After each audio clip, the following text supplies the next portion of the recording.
Bon les mecs, 2 jours après la défaite cuisante frère, évidemment j'ai le seum. Seul point positif. Voilà, c'est tout. Enfin bref, assez chouiné. Défaite à la décision. Décision par ma faute, hein. Des mauvais choix tactiques, je lui laisse le premier et le deuxième round cadeau en fait. Sur des erreurs cadeaux. Je lui donne des phases que je savais très bien qu'il allait faire. Il attaque sur des guillotines, sur des triangles. Il me ramène au sol surtout, ou alors c'est même moi je crois sur des mauvais sweeps. Après il y a eu des bonnes choses en striking. Je l'ai bien touché sur un ou deux bras arrière, j'ai mis un coup de pied retourné. Mais bon, pas assez, et je me réveille qu'au 3e round en fait. Je sais pas, j'étais pas dedans, j'étais pas énervé, c'était vraiment bizarre. C'est la première fois dans les vestiaires, t'as pas cette envie de lui arracher la tête, et j'étais pas stressé. J'étais calme. Et en fait, c'était tellement long jusqu'au combat. J'ai refait les trucs 4 fois, j'ai écouté les mêmes musiques en boucle. Je sais pas, c'était bizarre. Et l'entrée, le combat juste avant moi s'est fini super vite.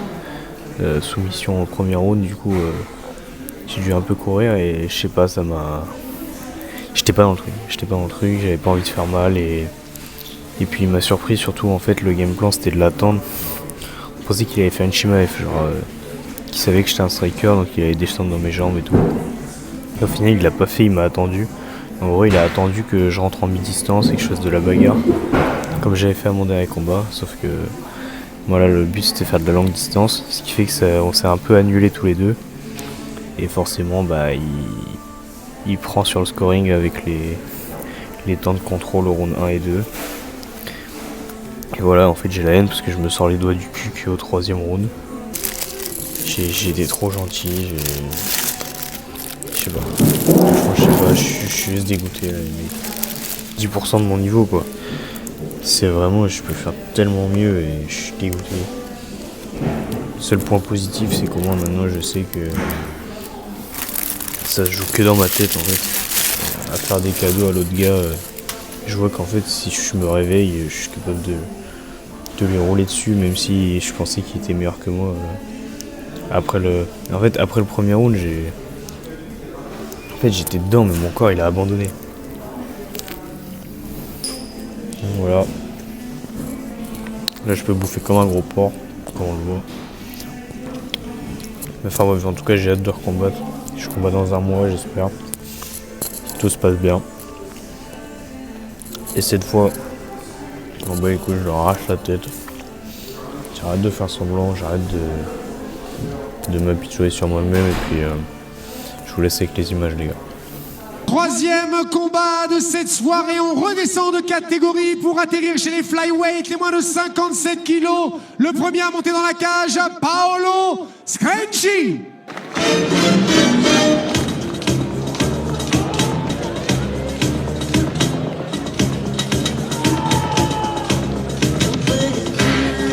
Son adversaire pour ce combat, Nadim Akimiar.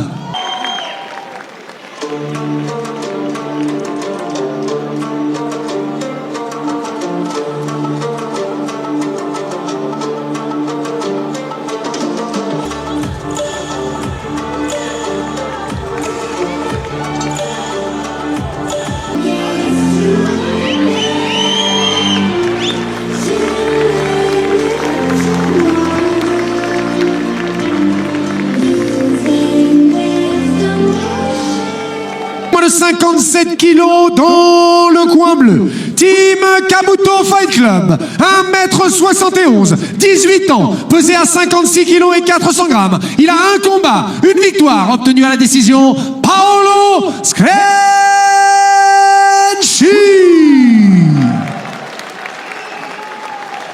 Dans le coin rouge de la team, Pythagore Cognac, 21 ans, 1m66, accusant le poids de 56 kg de sang sur la balance. 4 combats, 3 victoires, tout obtenu par soumission pour une défaite. Nadim Akimiar. reprise de 3 minutes, arbitre de son coin, monsieur Boussad Ilyes.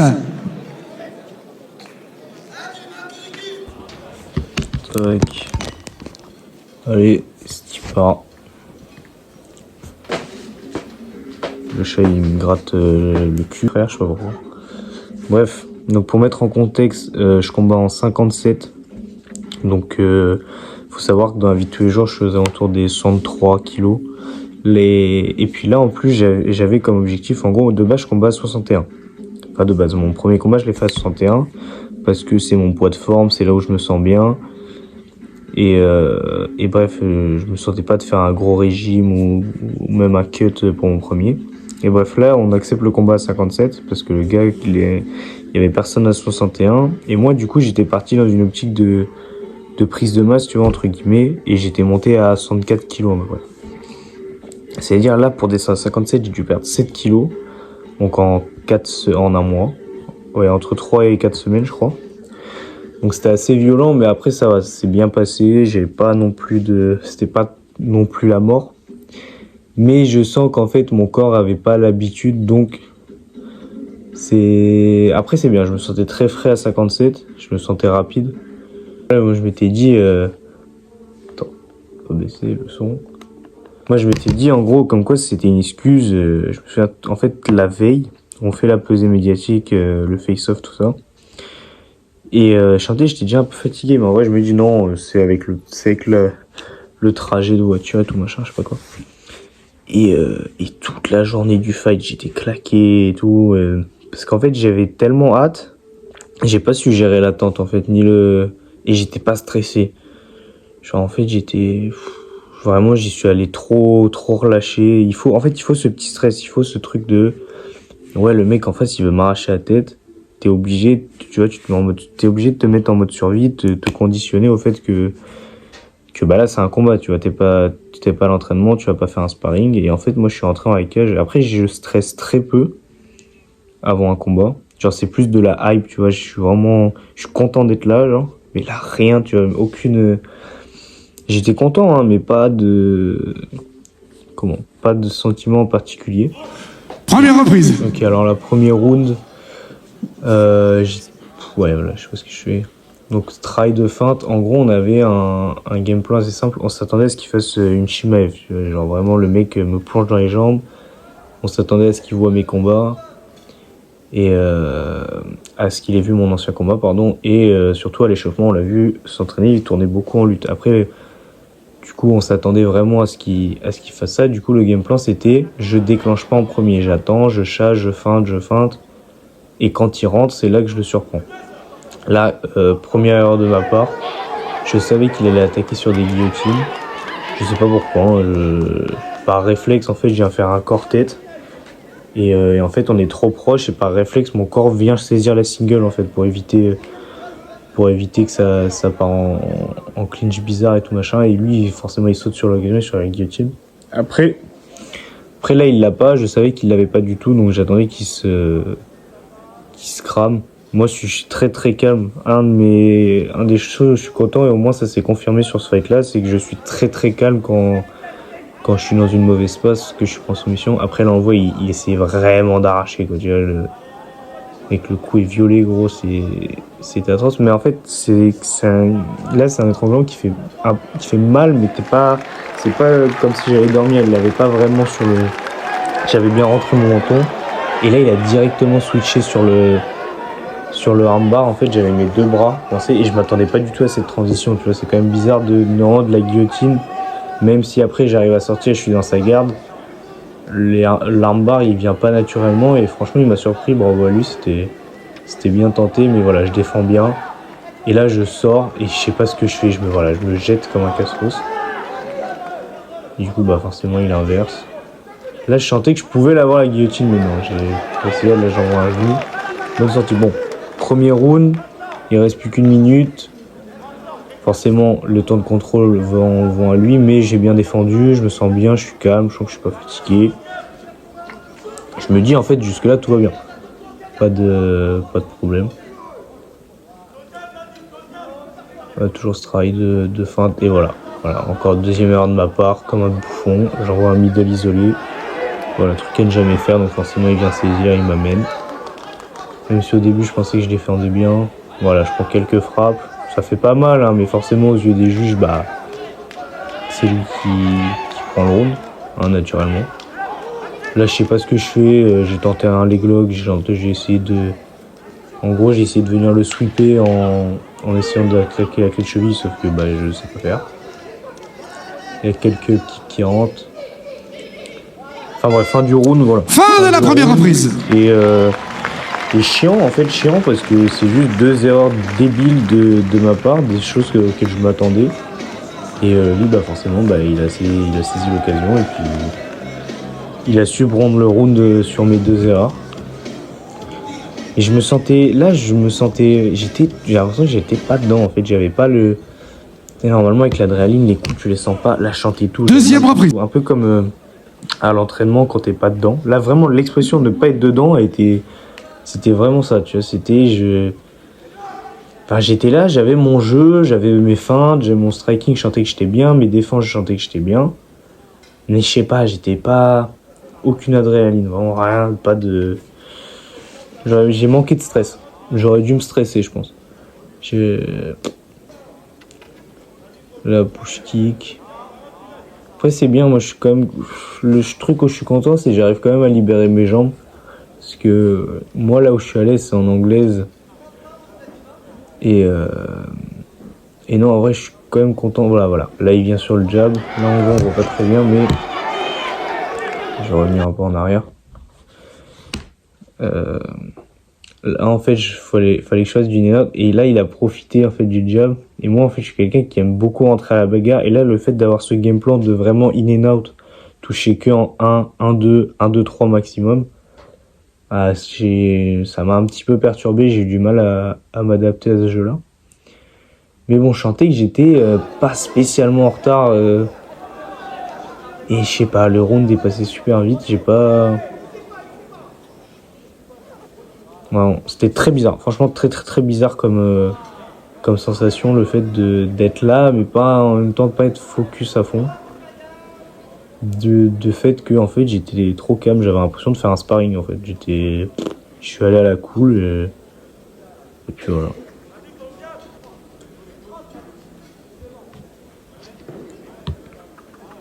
La petite feinte. Ah bon, voilà. Là je pouvais pas faire mieux. Le bras arrière en ligne, parfait sur le menton. Voilà, si je l'avais lâché un peu plus. Et là, je viens m'empaler sur lui, il vient crocheter et il me ramène. Ce qui fait qu'en fait, je lui donne des...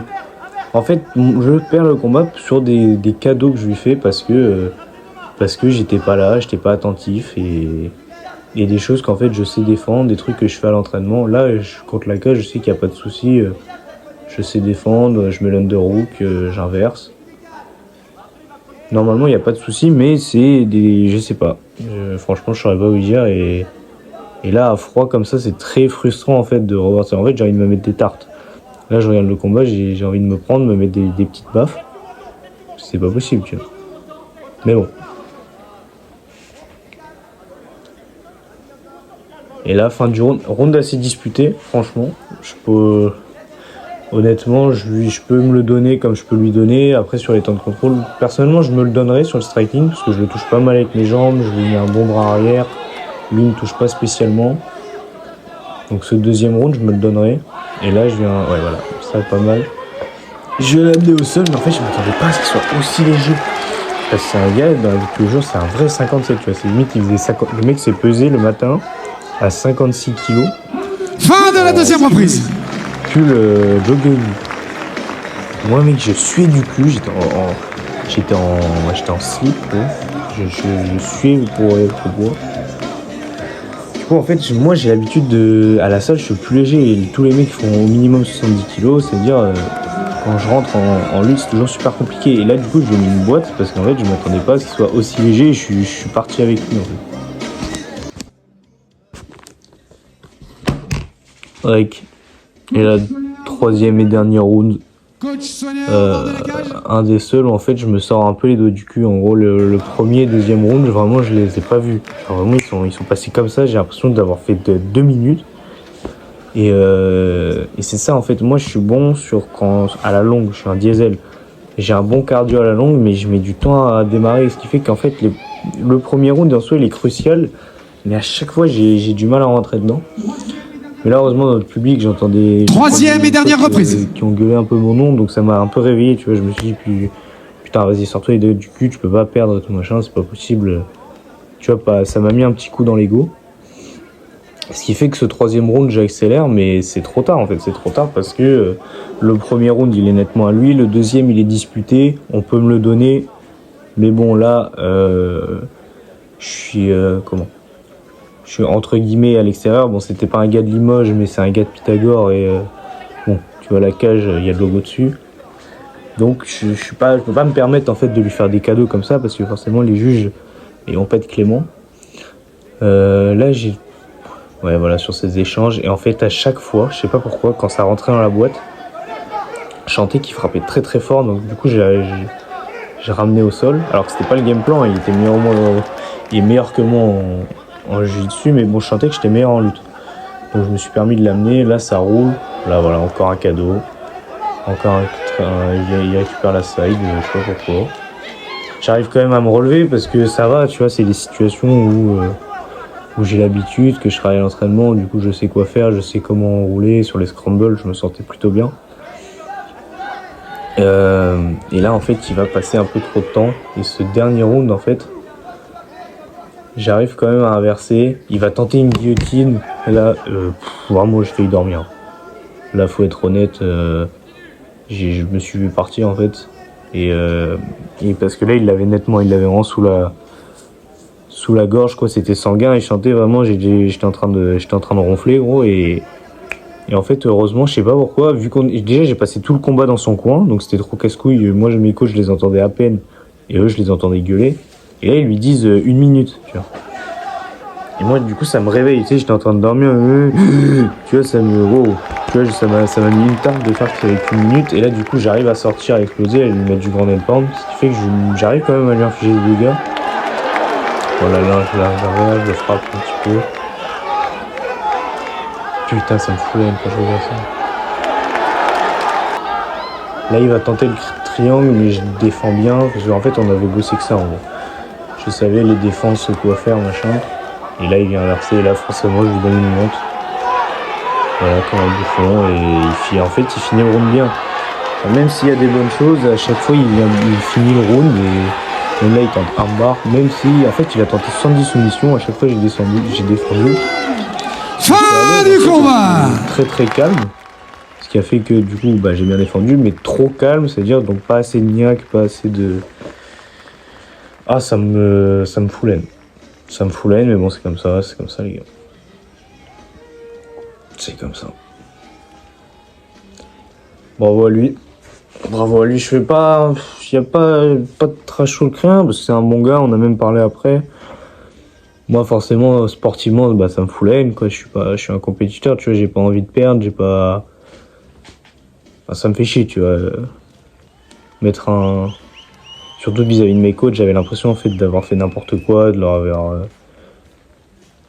Franchement, j'avais honte. Vraiment, le premier sentiment, que c'était vraiment de la honte par rapport à la performance que j'ai faite, parce que c'est bien en deçà de ce que je sais faire. Je sais que je peux être bien meilleur que ça, que ce soit sur le sol et surtout debout. En fait, j'aurais pu... Genre, on l'a vu, si je mets plus mon bras arrière, je sais que je pouvais le connecter. Enfin, bref. Voilà, j'avais le seum, mec. Là, gros, j'avais le seum, je savais très bien que j'avais perdu. Même si c'est kiff-kiff, tu vois... On me l'a dit, la décision elle serait allée de mon côté, ça aurait pas été choquant. Je savais quand même que j'avais perdu, tu vois, ouais, là ça se voit. Là j'ai bien le seum. Là j'ai le seum, gros. Et déclaré vainqueur de ce combat à l'unanimité, le coin rouge, Nadim Hakim. Bon, c'est comme ça les gars. C'est comme ça. Et puis voilà, c'est chier, quoi. Le mec, là on est 1 semaine après, le temps est dégueulasse, mais j'ai bien digéré la défaite. Putain, c'est horrible à dire comme phrase, je me dégoûte. Direction entraînement, j'espère recombattre très très vite. Putain, il pleut sa race. Et puis voilà, les mecs c'est tout, hein, retour au charbon. Voilà, voilà.